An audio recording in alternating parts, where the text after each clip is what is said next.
Hello, everybody. Welcome to Tuesdays at 10. We were very excited to get the invitation to come speak. I learned that the theme of this month is water.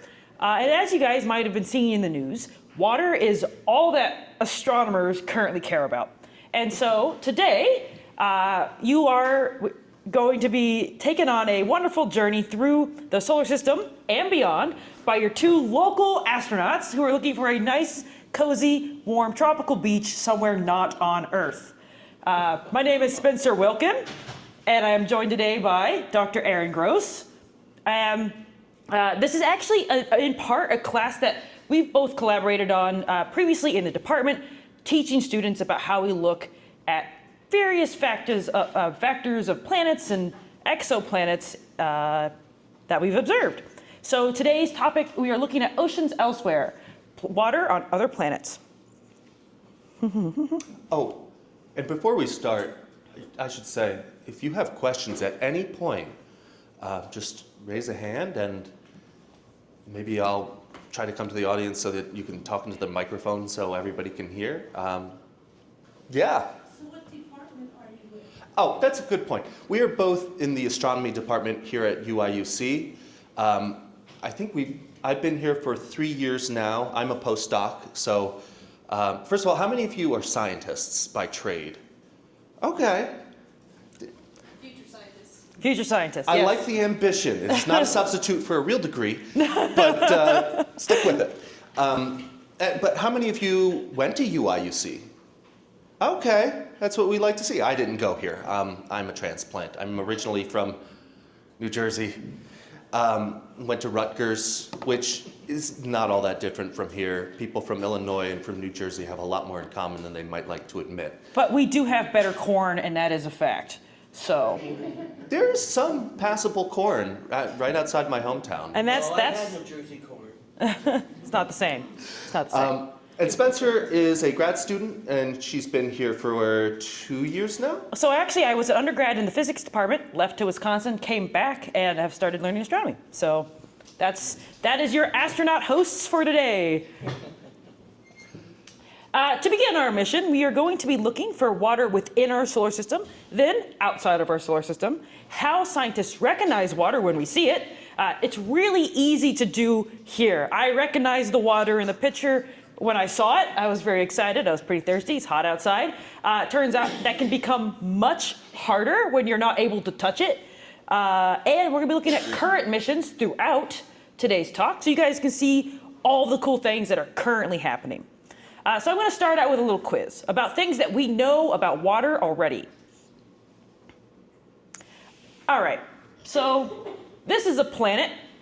Does anyone know which planet this is?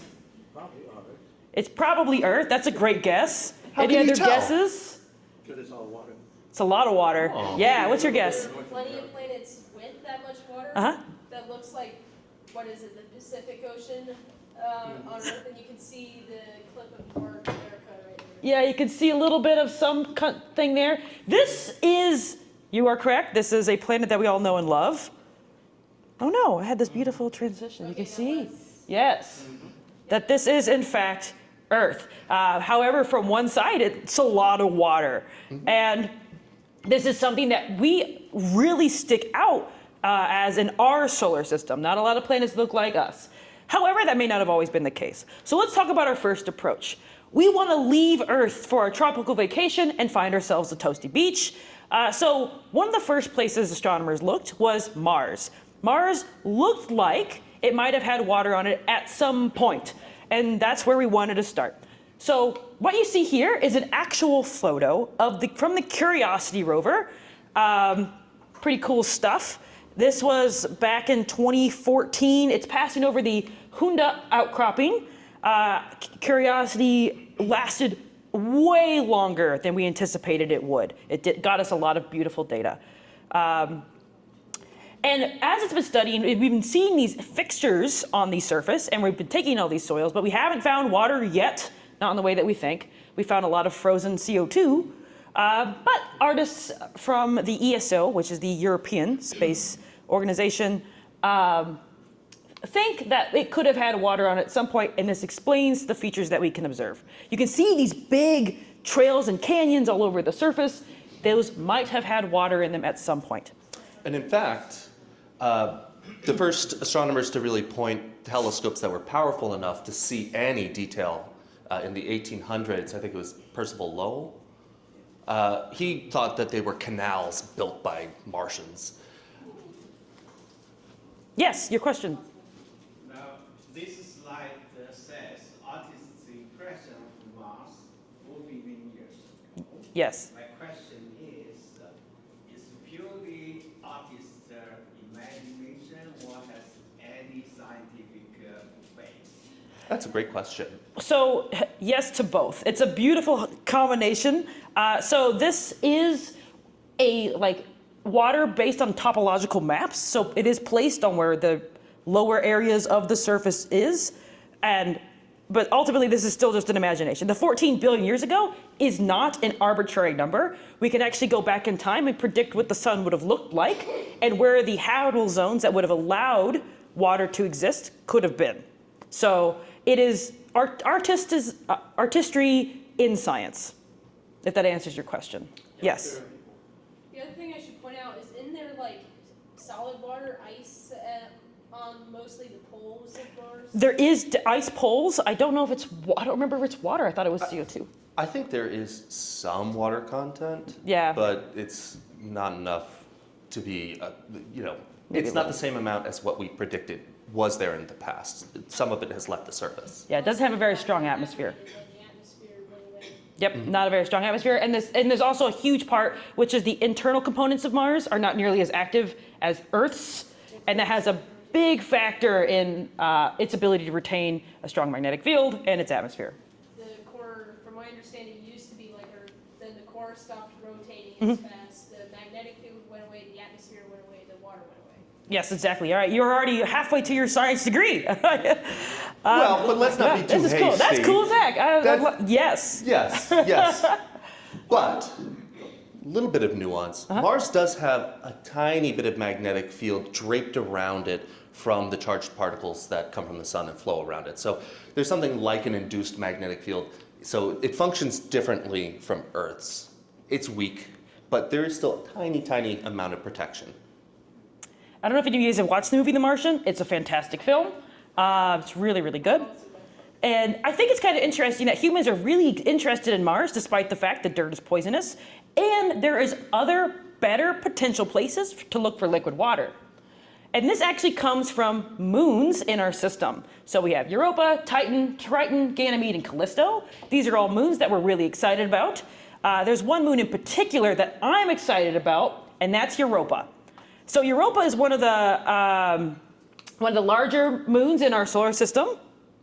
We can actually look at it up close. So this is a real photo.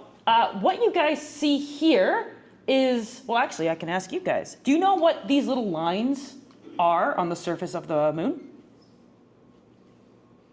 Do you have any guesses? I think I've heard about this when they were getting ready for Europa Clipper. Yep. Do you know what these things are here? Aren't they like rivers of some kind? Or like lava flows? Just I know it has to do with something flowing. You're on the right track. So what this is Europa is covered in ice. I believe it can be up to 15 kilometers thick of ice. And what these lines are fissures, cracks in that ice. They are caused by two mechanisms. One, as this moon goes around its planet, I believe Jupiter, it is being tidally heated up. That means the friction inside the planet as it's being thrown around is heating up the core. And that creates liquid water underneath the ice.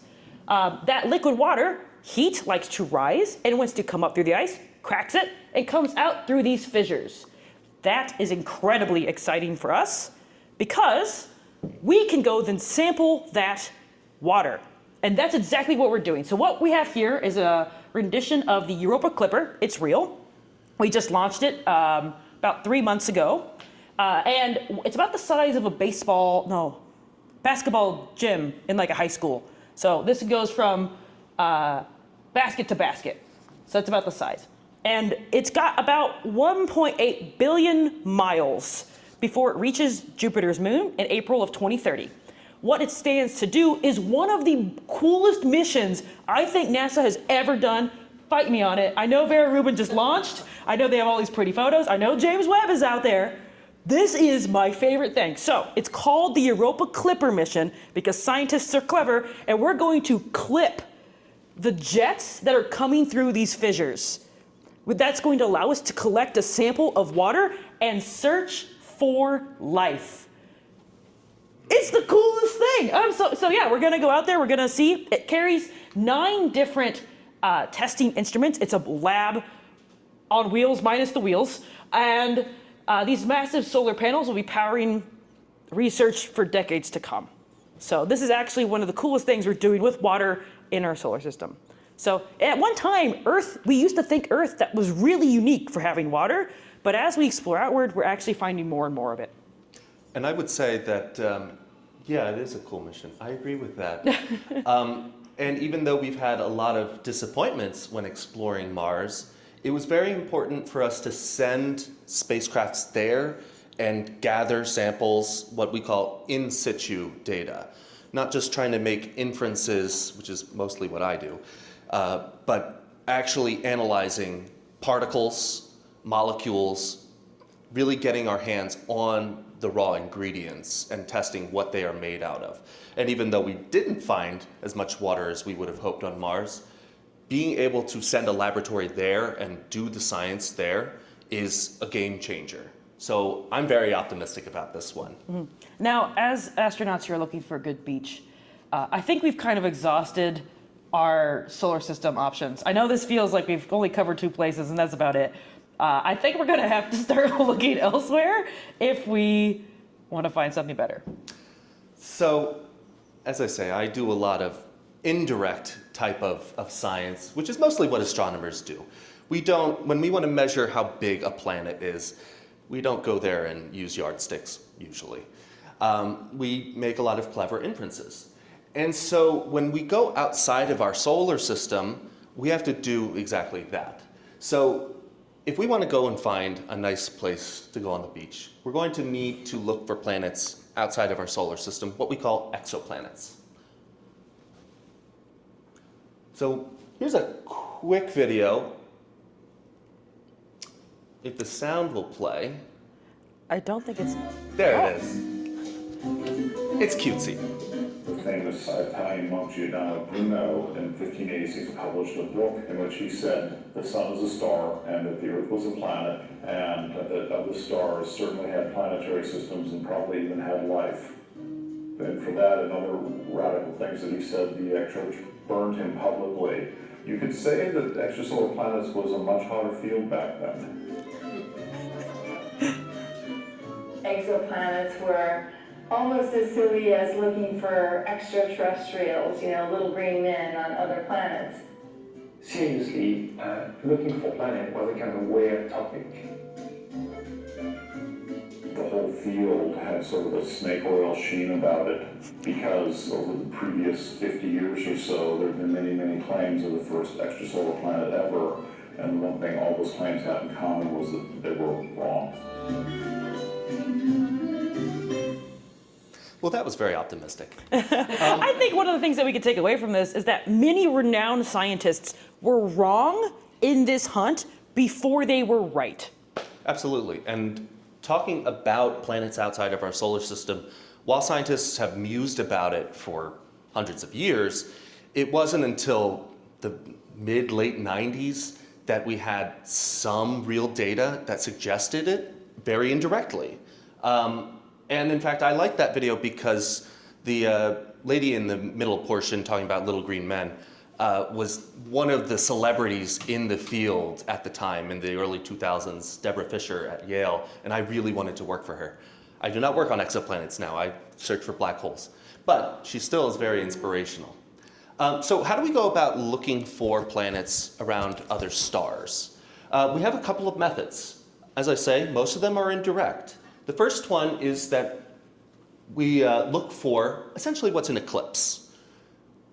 And a bigger planet going around its star will block more light reaching us. So you're out there with a telescope, you're measuring how bright that star is. You don't know if there's a planet, but periodically you see dips.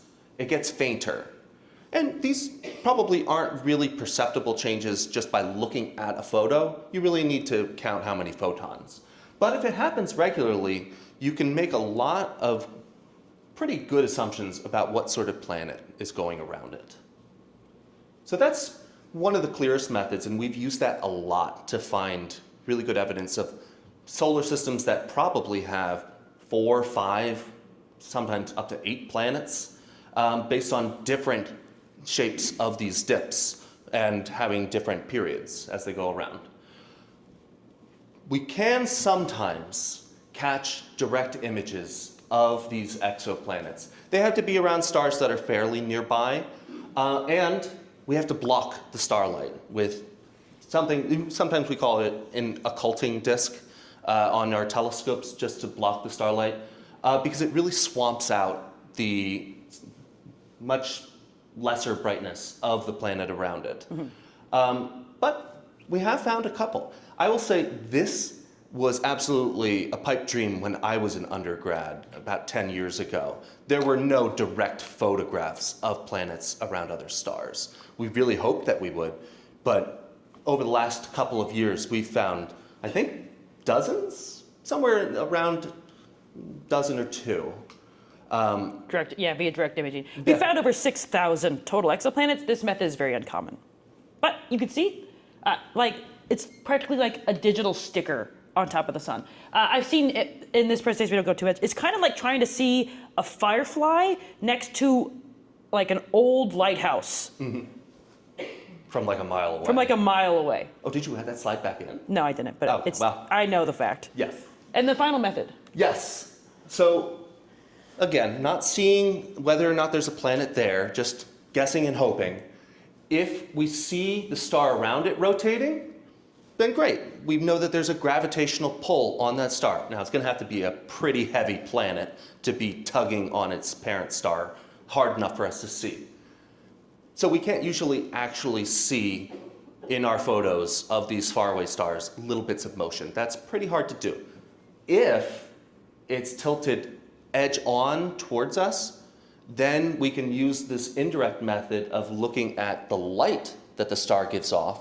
And as it goes through its orbit, as it comes towards us, the waves of light get squished together and turn bluer in color.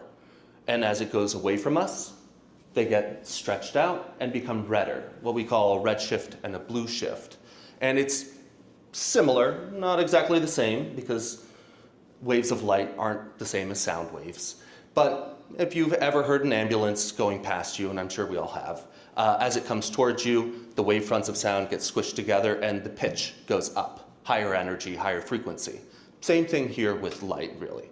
And as the ambulance moves away from you, the pitch gets lower and goes down.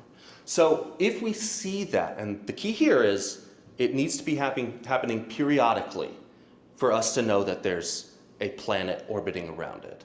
And if there are multiple planets, it muddies the waters quite a bit, and they do have to be pretty heavy to be pulling on that star enough for us to see this. Yeah. I want to say Jupiter and the Sun are doing that. I might be wrong. You are correct. And in fact, in the planets class, one of the first things that they do for homework is calculate just how much of a shift it is. Do you want to guess? Is it a big shift or a little shift? How much motion? It could be a lot bigger, because compared to the Sun, Jupiter is pretty tiny. Yes, it is. So there are other planets out there that are quite a bit more massive and also larger in size than Jupiter, although mass is really what matters here. And so if they are closer to their star, they can exert a pull maybe about as dramatic as that. But in terms of how much pull Jupiter has on the Sun pivots in such a small area that it's within the radius of the Sun.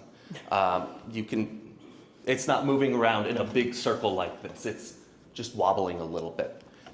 We can tell it's there, and it's a pretty quick calculation just based on the F equals MA. Yeah, basically, and the ratio of the masses, but it is there. And so now I'm going to take a quick little look at the former missions that allow us to get all this data. So this slide deck is actually from JPL. We modified it quite a bit. And there was one slide in there that I insisted we kept because I don't quite, this picture just brought me great joy. It's a blurry picture of a TV screen from 2014 of Jeopardy question. So whoever at JPL saw this was so excited to see Kepler mentioned that they were like jumping when they took the photo. Anyways, the first Earth-sized exoplanets were found by the NASA satellite launched in 2009 and named for this 17th century German astronomer, that is Johannes Kepler. Kepler pictured, he's one of these two guys. You have a 50-50 shot. It isn't easy though, because I think they look a little bit similar. Yeah, this mustache. And I think that Alex Trebek would have looked great with a rough collar. Bring it back. They're back in. They're back in. They're all over TikTok now. I can buy like 5. This is totally unrelated, but in case you didn't know, even though we associate this with a lot of history, important parts, roughs were only fashionable for like 10 years. They are the Crocs of their time. That doesn't stop people from wearing Crocs now. I know. Actually, I like them.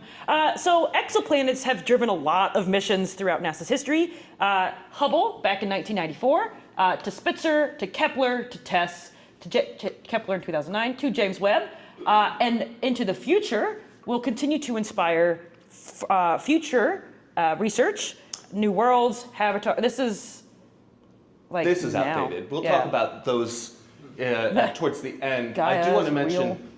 this is how you know that this slide is old, because WFIRST has been renamed. Does anybody know what we are now calling the WFIRST mission? You probably have heard of the Nancy Grace Roman Space Telescope. The Roman telescope is built, it's ready to launch. We just need to launch it. And we're hoping it'll be sometime, I think in 2026. Mm-hmm. We shall see. I will have something more to say about that towards the end, I think. So exoplanets have driven a lot of missions. These aren't the only reasons. Habitable worlds missions from this point forward are absolutely more focused on these very minute, specific scenarios for looking for transits, for looking for radial velocities. There's other ways that we look for exoplanets. Those are just the main ones. One of my favorite missions is the Kepler mission. It has left us with astounding data that we're still getting through. Astronomy is a field of huge data. That's because of missions like these. The bajillion stars, plus or minus 1, a bajillion different data points executed apparently, 94 million, don't even make that number up, 94 million miles away. These are really, really cool discoveries. And at the time of this graphic was created, there was 61 supernova. That is now even more. That is a wealth of data that we use to explore space. And you know, like most missions, Kepler is now retired. It was operational for somewhere just shy of 10 years, which was enough time for, and this was in 2018. People are still publishing results that we just haven't had time to comb through. And in fact, Kepler and TESS, a lot of that data is made publicly available pretty much immediately. And there are websites where everyday people can just go on the web and hit buttons saying, I think there's a planet here. I don't think that there's one around this star. Looking at dips in those light curves. So if anybody's curious, if you want to spend an afternoon voting yes or no and ending up in a scientific paper as a citizen scientist, I'd be happy to share a link with you. This number right here was accurate in 2018, and Kepler did increase this number. It was one of the largest endeavors of its time. That number is now over tripled that. Mm-hmm. But just to get a sense of what that looked like in space, so here is our sun. This is the Milky Way galaxy. The Orion Spur is one of the arms that we live in. It's an arm of an arm. And we could just face outwards, right? We could just see ever so far. And in this little beam of light that we could observe in, we found nearly 3,000 exoplanets. And we already see how hard they are to observe. We're missing most. We suspect we're missing most. And in this tiny search area, you've already found so many interesting, potentially habitable planets. And keep in mind, as I said, this this was only operational for 10 years. And like I said, we didn't even have evidence of a single planet outside of our solar system until the 90s. And then all of a sudden, when we had this mission and tests, we went from about 10 or so around 2000 to several thousand. So a lot of places for astronauts like us to now go search and look for evidence of water. And so we found a lot of these exoplanets, and using some of these indirect techniques, we can get some ideas of what sort of worlds are they like. So this is just an estimate. At the time, we just extrapolate. We can pretty well count the number of stars, more or less. Turns out it's pretty hard to do, but then we can estimate from there how many planets there are. At least 400 billion. It says less than, but I think it means No, that greater says than. more than, yeah. More than, yeah. Alligator goes to the bigger number. This hypothetical number. More than 400 billion planets. That's a planet for everyone. And then a couple more. Yeah, I was going to say the population of Earth is not 400 billion. No. So here's some systems that we could have observed. These are renditions based on the actual planets. At the end of this, we have a time. I'll actually go into the NASA website. We can look at the systems and the way NASA describes them. But this is a Kepler 11 system. One of the most like ours. This system and the TRAPPIST system are the largest solar systems we've discovered, between 6 and 8 planets. And there's a lot of different kinds of exoplanet. Going through them quickly, you could have a very small object orbiting around a white dwarf, a star that was and now wasn't. This rocky object here is actually vaporizing in the very strong light that a white dwarf can release if you're close to it. Mm-hmm. Another type of planet, not great for beach parties, is a hot Jupiter, aka a failed star. These are the ones that really tug on their host planets. We can really find these easily by looking at red shifts and blue shifts. Although they do get tugged back, as you can see. That one's getting ripped is up. based on data that we expect. Planets can get stretched out, especially if they're made of things that are stretchy like gas and liquid. Yeah, this one is actually accreting onto its star. Rip little guy. Of course, there's planets around binary star systems. This is not Tatooine, though. Not Tatooine, but it could be. What if it is? This is actually Tatooine. Well, then I would expect some very inspiring music right about Yeah. now. And then finally, there's actually this other option entirely, not ideal for beaches because they can get quite frosty, but planets don't need a star. They can leave. They can do their own thing, and they can just go what we call rogue, a rogue planet or a nomad planet. They just drift around, which I remember learning about this concept like not that long ago. I just think it's so cool. These are very hard to find because they don't have a lot of light. The only thing that we can find them with is their own internal heat, and they're not that warm. So very hard to find. I will say, planets we think have to be born around a star. Mm-hmm. That's, it's all part of the same cloud of gas and dust. But then they leave the nest. They're like your kid who never calls. Right now that's me, and that's why my mom's mad at me. You're a rogue planet. So we've talked a lot about what sort of space missions have been going on to search for planets. But the theme for this month is water. And tying those two things together, we want to find oceans on other worlds. But why are we looking for water specifically? I saw some of the talks that were happening this month.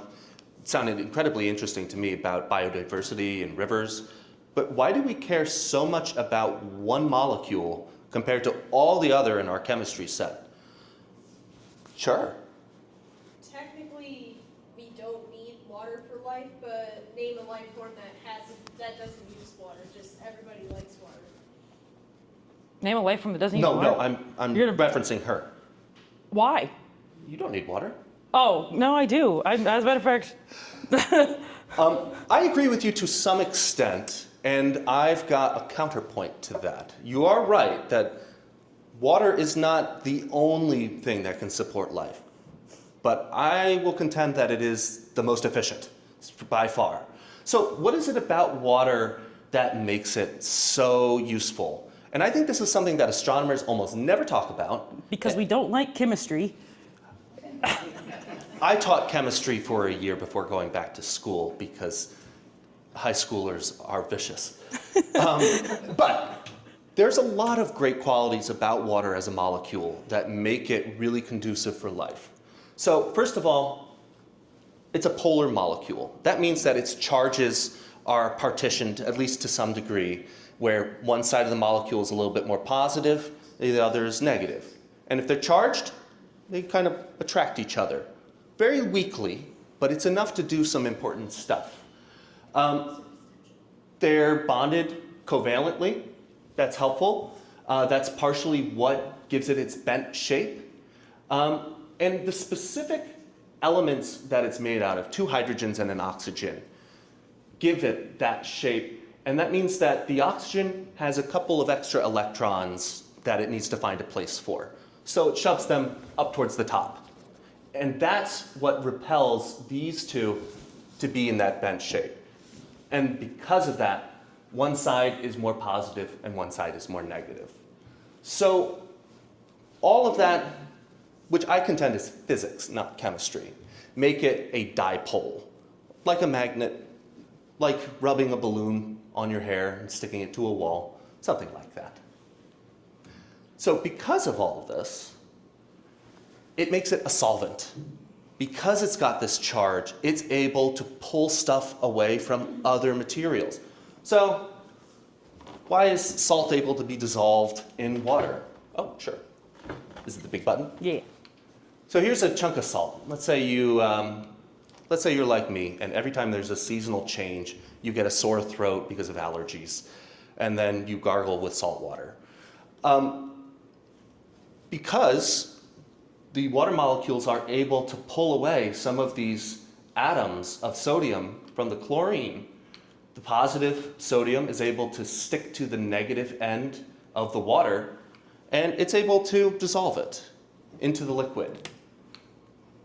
And in some cases, in circles, based on which side is, what the charge of this atom is, which side will stick to it. So that's a whole lot of things that water does, but really the main result is that if you're able to dissolve things, you're able to move them around very easily. Chunks of salt do not usually move around on their own accord, but if you dissolve them in water, the water can flow, even if it's just pushed around and sloshed a little bit based on tidal heating or things like that. In an ocean, gravity, that's what's able to transport the materials, not just salt, but plenty of other chemicals that are necessary for organisms. The last thing is that, with life forms that we know on Earth, like plants, because there are those effects from the dipole nature of water, it's able to be drawn along very easily. Not all liquids are able to be pulled through materials like plant stems or like cotton, things like that. In case you were ever curious, when we talk about pH balance, this is the formula. It's logarithmic, which is very difficult for me to try to think about, even though astronomers use log scales all the time. Powers of 10. But essentially, we've got high numbers of things that are incredibly basic, and on the opposite end, things that are very acidic, including stomach acid. So if you're ever in a situation where you're exposed to stomach acid, don't touch it. Even coffee is pretty strong. But right in the middle, we've got water. It's neutral. It's neither acid nor basic. And in fact, most living things do not like being at either end of this scale. It will just liquidate them, dissolve their materials. And in fact, being able to modulate on this scale a little bit, tweaking it, by dissolving things in water. Maybe when you're cleaning, you dilute your bleach with a lot of water so that you don't hurt yourself, or ammonia so that you don't get knocked out. The fact that water is able to dilute things like that means that enzymes are able to take really watered down acids and bases, and then that triggers other chemical reactions. So cells in your body know what to do with things that are not neutral. so long as they're within a very narrow range. If it's a little bit acidic, it makes an enzyme produce this molecule. If it's a little bit basic, it creates more RNA. Not really, but that's somewhat why life prefers to be neutral. Also, better beaches. Beaches with water are better than beaches without water. I really do not like beaches full of acid. Yeah, no beaches with We acid. have those in New Jersey.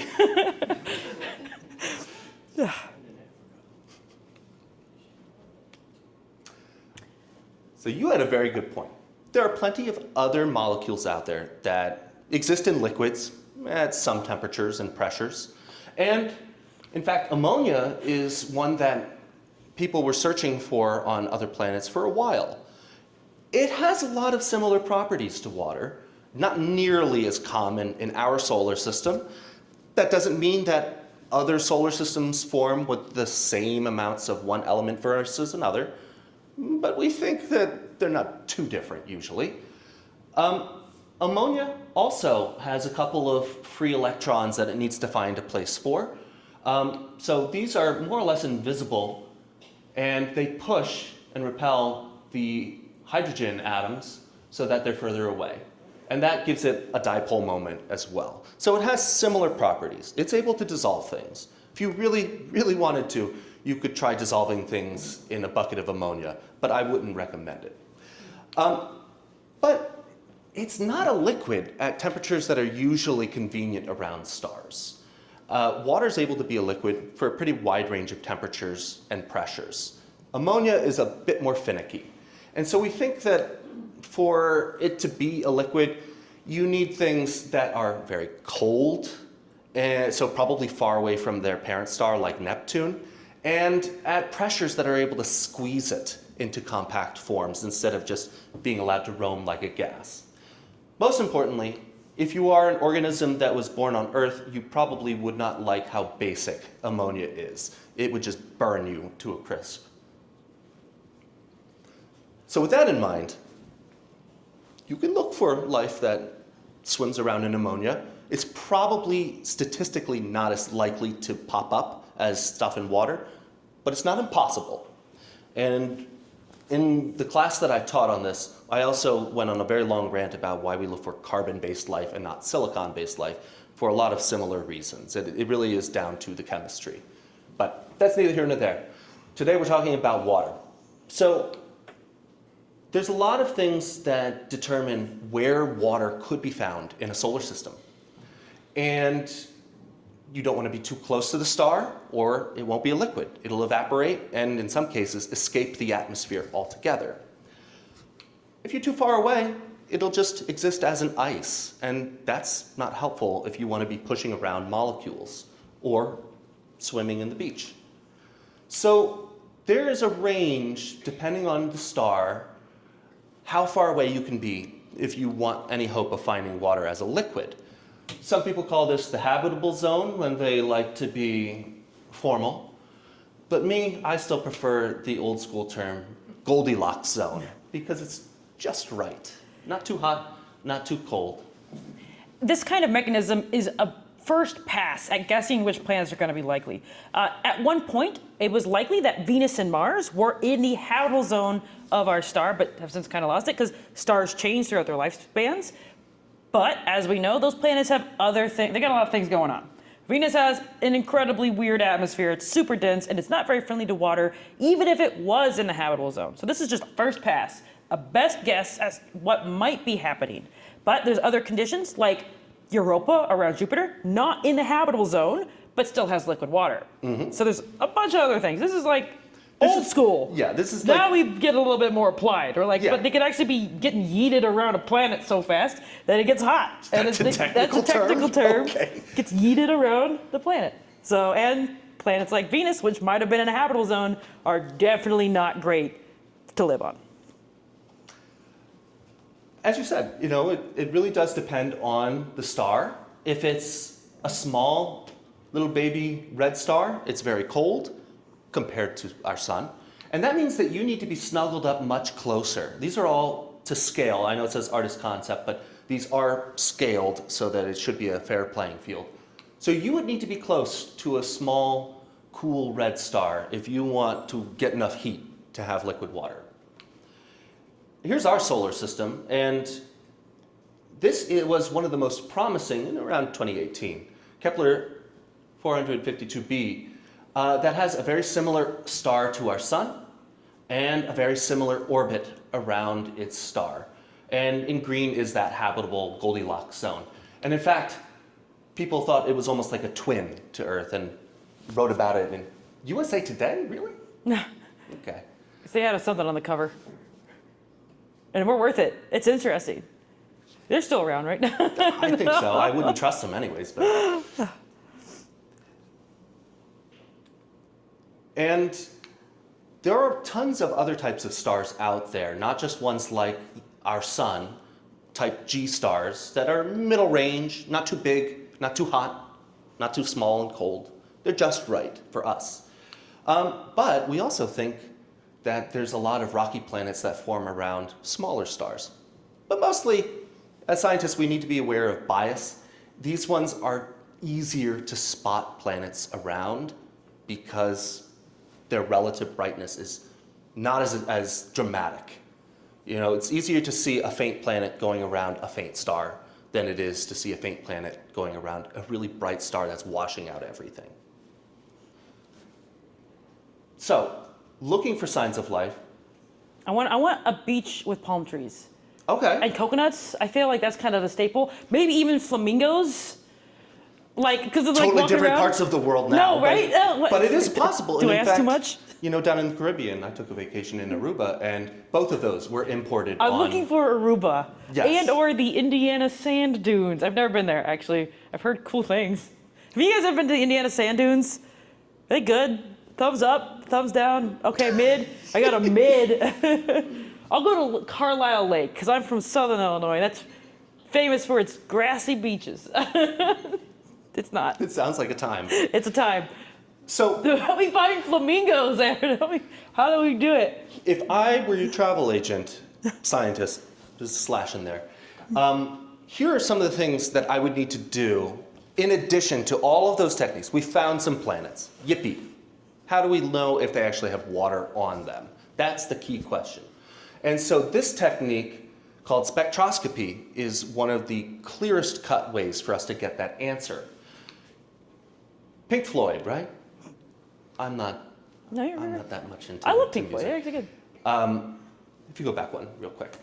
So stars make a lot of different colors of light. Our eyes blend it all together. The sun mostly looks like it is producing yellow. That's why children color it that way, I think.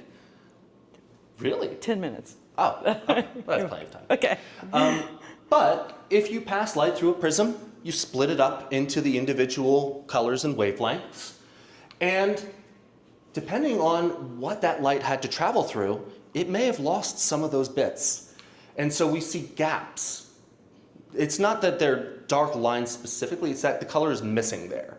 And that tells us about what type of atoms and molecules that light had to pass through.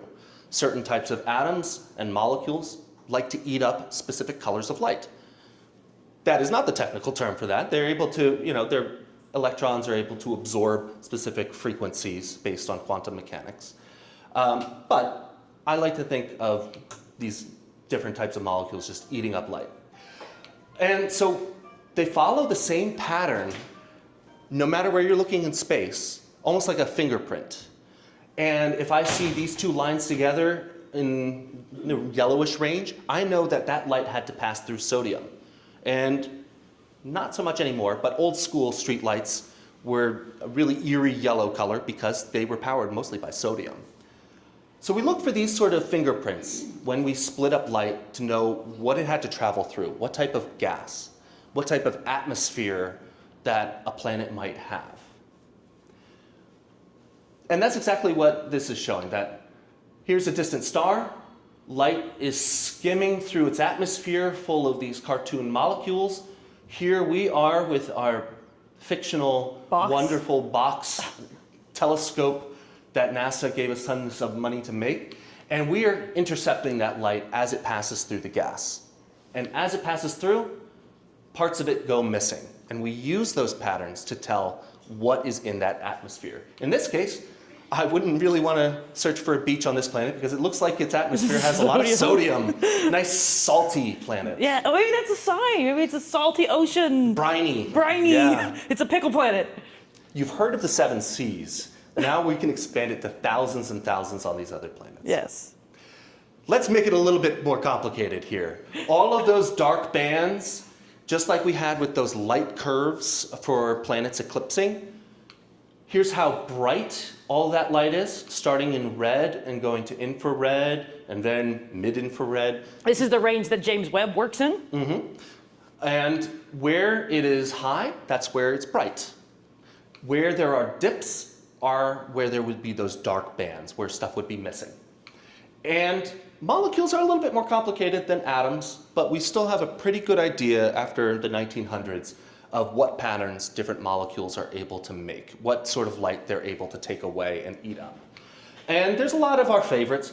Water. This one might be a great planet for us to go on vacation on. Ozone. I like the really big methane dips. I think that means it's a really a proper party. Yeah, yeah. Ozone, for totally separate reasons, probably also important for life. Yeah. The notches with redshift, they move around, right? Yes. Yes. How do you make sure that you've got the right spectral line? How many others of you know all of this science at this point? Because I'm sensing there's a lot of people who are vaguely familiar with this, and I'm impressed. But to answer your question, 2 parts of that. First of all, the patterns, we usually run them through software that's able to do pattern matching, ship things around a little bit until we get the right fit. That's not too hard to do. That's pretty well it. It's mostly like a template. I'm this week on campus is a week-long astrochemistry conference. And I am working with the moderators. As a matter of fact, I'm going there after this, and I'm listening to talks about how people line up spectra, because more so than just redshifting one direction or another, there's so much noise. Yes. Everyone's like, actually, it's all noise. It doesn't look as clean as this. This is very nice. Error bars, which you will see. You will see you'll some from James Webb. We promise. But the second part of that is, we're looking at planets around stars that are pretty close to us. We really can't see evidence of planets around things that are in other galaxies. I think that's one of the pipe dreams of this generation of astronomers, is look at the next closest galaxy and try to figure out if any of their stars show signs of planets. And we think that they should have them, but we don't have that concrete evidence because they're so far away. There's not that much light that reaches us. So we're almost zeroing off the star rather than the planet itself. So the amount of redshift you could expect for things within our solar neighborhood is little itty bits. It'd be like looking for this telltale gigantic dip from carbon dioxide, and maybe it's not exactly at 4.3 microns, maybe it's at 4.4. You'll still see the pattern almost exactly where you would expect to. There are a lot of telescopes, ground-based telescopes too, that have split light up with prisms or grisms or gratings. There's a lot of ways to hit light or pass it through stuff and split it into a rainbow.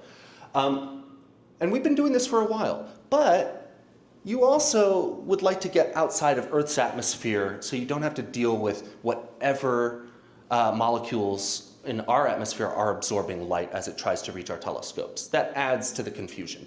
So one solution is to just launch your telescope out into space. Don't deal with Earth's atmosphere at all.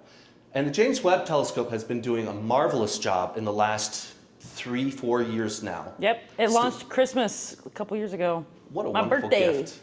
Really? Yep, my birthday's on Christmas. My birthday present to myself. Through my tax dollars. Here is some examples of real data from James Webb. And real data. You can see there's error bars. There's error bars. There's error bars. But James Webb is a game changer for a lot of reasons. But one of them is that it is not just one instrument. It is a suite of instruments. NIRISS, NIRCam, NIRSpec. MIRI is not shown on here, although we will show some MIRI spectra. To zoom in on one of them, Again, these should have error bars. This one's way off of the curve. But the blue line is essentially a template of what we think if you know basically the chemistry. If you make a lot of assumptions about the chemistry of this planet in the background, and it's orbiting around a star. WASP-39b. Which one? The planet's WASP-39b. Oh, yeah, WASP-39b. Big guy. You can hopefully, even if you squint a little bit, you can hopefully convince yourself that this template is probably the only arrangement that accounts for all of these different bumps in the curve in the data. So does this match up perfectly? No, but I'd say there are very few other things that have this specific pattern to it. It's probably carbon dioxide that we're seeing in this faraway planet. We also see our favorites like water. Hey, you can show that one. Yeah, this is another way the data could look. This is older data from 2006. This is what we had to A great deal year. with. I was Yes. in middle school. And a different wavelength range, a little bit closer. This is 0.5 microns, so that's roughly Well, this is orangey yellow Earth light. based. Yes. Yeah. So these are the sort of signatures based on what we see on Earth. We would then use that as kind of our baseline if we want to go look for beaches and signs of life on other planets. See dips from water. You see dips from O2 in the atmosphere. All of these. And ozone. And ozone. All of these you would have to account for and subtract off if you were observing from the ground on Earth. And in fact, correcting for these and trying to artificially boost it back up to where you think it should be is annoying. I did that for my dissertation for quite a lot of spectra. So when we see these telltale patterns, then we can start making some wild assumptions about what sort of things are causing this in the data. It might be oceans and clouds. Oceans can be a huge repository for CO2. And so we want to take care of our oceans, really that much still. That's great. Trees that give off molecular oxygen, which enriches our air, which we need. But sometimes we see things like methane, which could either be from life, like cows. They're really, really effective at producing methane. And in fact, it's a huge issue for us. It's a whole thing. But I love them. They're so cute. I was on a chicken farm. We did not have cattle, but my neighbor had cattle. And they were quite cute because I didn't have to wake up at 5 a.m. to take care of them. I could just appreciate from a distance. And they did have an aroma. Oh. Distinct cow aroma.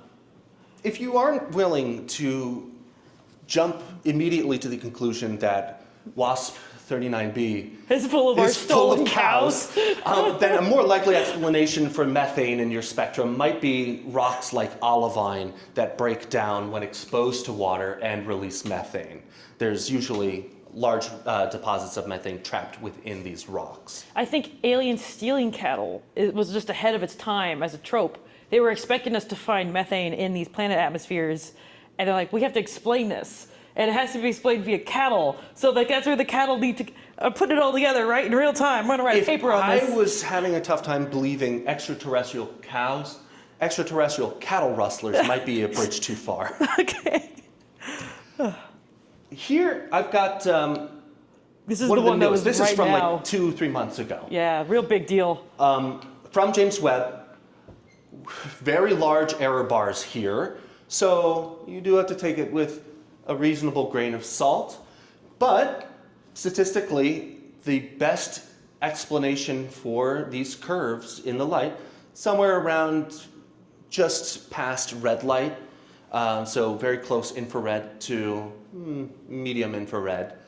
And we see all of our favorites, the real hit players, methane, carbon dioxide, and one that has been really important in the news lately, dimethyl sulfide. And if you go to the next one, stretching even more. So this one kind of starts where the last one left off. The last one went to 5 microns, and now we're picking that up around 6 microns, redder and redder light. And it is littered with the signatures of this this molecule, dimethyl sulfide. And so we think that Kepler-2 18b might be a great place to look for life. So why would that be? So dimethyl sulfide is believed to only be produced on Earth by living organisms like algae or phytoplankton. There have been, this paper, of course, when it was announced, brought up a lot of naysayers. They're like, what about this, what about this? A lot of exploratory ways to produce this geologically, but nothing that is as strong as a biosignature explanation. Now, we read this paper as a department. It was a journal club. We tried to take it apart. There's 4 possible explanations towards explaining the peaks in the spectra. There is one best fit, but there are 4 other possible fits. The authors actually do a pretty good job of explaining the likelihood and probabilities of each. This is just the most likely. So it's a science of probabilities. What is the most likely fit? Once we have that, what chemicals match it? And then what possible sources could be behind dimethyl sulfide and diethyl disulfide? And right now, the most probable is that it is a living organism byproduct. Yes? I don't remember if it was this, like dimethyl sulfide, or if it was methane, but I want to say that one of the Mars rovers found it, and they got all excited because they thought they might have found life, but then they looked more closely and figured out it was formed by like rocks or something. Yeah. But Same thing. I think that was last year that I heard about that. But Yeah. it's like they found it and they got all excited. That's not the first time. Yeah, that they Venus jumped and the gun. There's 3 phosphorus. times where they examined samples they brought back and they realized, oops, we contaminated the instrument while it was still on Earth. One of the other reasons why we are so excited about dimethyl sulfide as a molecule, like Spencer said, we think it's really only produced on Earth by ocean-dwelling bacteria and algae. The concentrations on that planet, K218b, are like 1,000 times more than the concentrations we see on Earth. That's hard to explain. I mean, we're talking about a potential ocean world coated in algae, which usually is not great for beaches. No, it's not good for beaches. But I could go to Carlisle Lake and get that. But one of the most important points here is that that molecule breaks down very quickly when exposed to starlight. It doesn't take really ultraviolet light, high energy photons to break down the molecular bonds in this molecule. So if it's released by this bacteria and algae in the ocean, floats around in a haze in an atmosphere around this planet, it would be broken down into its constituent atoms pretty quickly, on the order of, I think, minutes. It's allowed to exist for a couple of minutes before it gets split apart by light. So, in other words, it's being constantly produced. exactly, replenished. As a comparison, here is an artist's rendition. It was really nice to be able to show you real photos of things like Earth and Mars at the beginning, and then immediately skip to cartoons. But again, this is now informed by what we saw in that data. We've got reason to believe, based on how deep those dips are in the spectra, to make an assumption about just how much of this planet should be covered in stuff like water, or how thick its atmosphere should be. So it's a cartoon, but based on quite a lot of facts. It's about 2.5 times the size of Earth, and within all of those error bars on the spectrum, either it's 0.01% or maybe half as much water as we have on Earth, which is still quite a lot of water since we haven't found it anywhere else. And for that, we're going to actually end on this slide and open up to questions. So I think one of the biggest questions that stands in astronomy right now, and actually really always has shaped our exploration, is the question, are we alone? For one, how crowded are these beaches going to be when we get there? The Habitable World Observatory is the next generation of exoplanet studies. I am so excited. Europa Clipper mission is a start to a huge amount of data and exploration. I do not think that as humans we should forget that exploration is in our blood. I think we've always had that as part of the human experience. It's just now our frontier, instead of being Alaska, is the universe. So very, very excited. Is Alaska the last frontier or the final frontier? Well, either way it's the they're last wrong. frontier. Either Space way is they're the wrong. final Space frontier. is the final frontier. Yes. So thank you all so much for joining us today. I hope you guys learned a little bit and have some fun facts to take home with you. If you have any questions for us, we'll be up here. So thank you.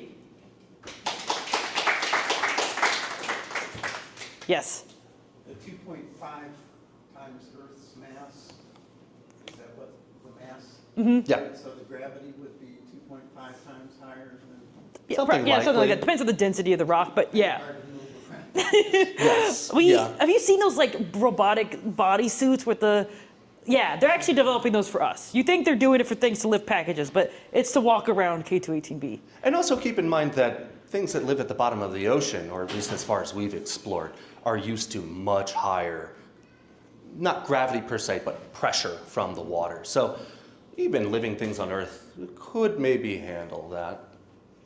You wouldn't want to build a submarine and then go and try to find the Titanic on it. Yeah, yeah, not recommended in any scenario. Yes, So you said they're developing suits so we can go hang out on that planet. more of a How far joke. away is it? Forever. It's forever away. It's not that The far. heck it is. No, it is. It is forever away. It's like 142 light years away. I It's looked that up. thousands of years to get to. Traveling at the speed of light, it would take 142 years. Yes. So we want to try to pull an Einstein and find a wormhole then. Was it Albert Einstein that came up with the wormhole? I think it was Penrose. 124 light years. 124 light years. 24, I had a little bit of number dyslexia, I suppose. 38 parsecs.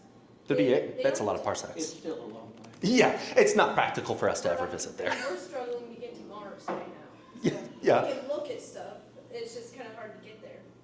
Yeah, so that's one reason why it's... Now, of course, we're not going to send a spaceship to that planet, but certainly things like Europa Clipper, to be able to send instruments to another world and get measurements, dig up soil like we have on Mars, extract part of the atmosphere like we're hoping to do with Europa Clipper.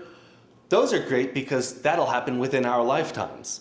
And we'll be able to build those, send them, and maybe the same scientists who built it will be able to analyze that data, hopefully.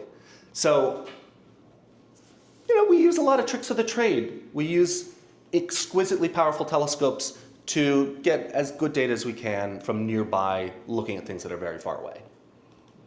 Yes? I think I also heard somewhere that Titan, one of Saturn's moons, is also potentially habitable, potentially has an ocean underground and everything. Its atmosphere is denser than that of Earth's. Oh, yes. Although we So have it's been like- able to look through it in infrared. So We it's landed like- a ship on it, Oh, yeah. so we know what the surface looks like. The sad end about Europa Clipper is that they're actually going to yeet it into Ganymede at the end of the mission. 49 flybys, and then they crash it into Ganymede. It's not coming back. That way they don't Contaminate Earth. Oops. Ganymede's believed to be dead. That's why we're risking And it. then we actually find out Tardigrades. that it's like still surviving on Ganymede, and we find out that it has little green aliens on it. Oh, it's because They've it does because of repurposed our the contamination. technology. Yes. Oh, they come back and they find it like made in Texas. I don't know, wherever JPL is. What about the lack of free oxygen, though, on your exoplanet here? Oh. I mean, the one chemical is fine, but if oxygen isn't showing up, that kind of puts a kink into everything. Yeah. Now, people will tell you that oxygen is great for us to be able to breathe, but also having free oxygen is great if you want to make water. And in fact, there isn't any traces of water in this part of the spectrum. So should we really be, well, It's not a full spectrum. it's not the full spectrum. Yeah. If we look further in the bluer side of the spectrum, there's evidence of water. But yeah, the lack of free oxygen, that's how a lot of water is made on Earth, by taking atmospheric oxygen, splitting it up. Yeah, and but we then- don't know how our water even got here, so Yeah. maybe they got their own thing. We have theories about how Earth obtained water, but they're shaky. Yes, and then you and then you. The transit method of finding exoplanets, it depends on the planets revolving in the same plane that we're in. Absolutely. So A lot of the methods depend on that, unfortunately, right, including so my this one. question is there, what do people think? Do they think that because of the way everything's spiraling, that we're actually capturing the majority of planets around, or do they think we're just seeing a small sliver of the planets and there may be more out of that plane? So if we're observing a system using the transit method, the obliquity or the inclination of the planets is often related to the mass of the star. The more mass of the star, the crazier the orbits. Small stars traditionally exhibit pretty flat orbits. So what I'm trying to say is there's other ways we can predict the inclination and add that factor into the transit method. Yeah, but that's relative to what the star is rotating as. You mean how oblique, if you have a star rotating in this plane, whether or not you have a planet orbiting yeah, you can have a planet doing this. wacky plane. But statistically, I think we usually assume that orbits of planets, what side of it is facing us, edge on or face on, is pretty much randomly distributed equally, isotropically, no matter where we look. Even considering that we're looking at things that are orbiting in the Milky Way, mostly. Although, even though, things that orbit in the Milky Way still have a sinusoidal shape to what they're doing. But the short answer is, statistically, it's pretty much equal odds that you'll see something edge on versus face on, and so it's a pretty basic multiplicative factor. Super small. We just barely scratching the surface. Like, even every time we stare at a star, the odds that we're actually capturing the planets, there's about 6 distinct methods of observing planets. We covered 3 of them. There's other ones like gravitational lensing, microlensing, that we can apply. We can throw all these different ways to find if there's planets at a star beyond just this. Transit method just being one. So applying all of those combined, if we have enough data, observation time, then we could probably get some accurate answers. But we just don't have, if we have a lot of data, we don't have that much data about every star, or that kind of resolution. So yes, I don't think science hubris is even close to saying we're comfortable observing exoplanets with some kind of confidence interval. We just say, oh, we've got them, and then we can determine. But any kind of assertion to this number of exoplanets existing is a guess. As a caveat, though, these methods are sometimes complementary. Whereas we do need things to be edge on to observe tugs like that, or transits, eclipses. If it's face on, we've got a much better chance of directly imaging a planet orbiting, although it would have to be very close by. Or seeing the wobble. Or seeing the wobble. That requires very finely tuning the pointing of your telescope, making sure that the astrometry of it is totally accurate. Although that's not impossible to do. And in fact, the Gaia mission that just ended a couple months ago, that was its big thing. It didn't have the most powerful camera. It wasn't the best resolution, but it sure knew exactly where in the sky it was pointing. And so if anything changed a little bit from side to side or had a little bit of a wobble, it was able to find that and see that there was evidence of probably a planet. And then you go and follow it up with a better camera. All right, and did you have one final question? The Clipper is going to orbit at a really low altitude so it can go through these jets? The jets are really high, and they've been contaminating that atmosphere quite a while. So yes, comparatively, compared to most probes, which are really high picture, maybe trying to survive not being pulled into, like the Kepler missions and all the missions around Jupiter, it's going relatively close, but those jets are still very tall and enough to contaminate. That being said, I see that we are at our time with questions. So definitely watch all the NASA stuff coming out about the Europa Clipper mission. That is the most exciting mission. They just launched the Sphere-X. More pretty pictures on the way. And thank you again so much for having us. So bye, everybody.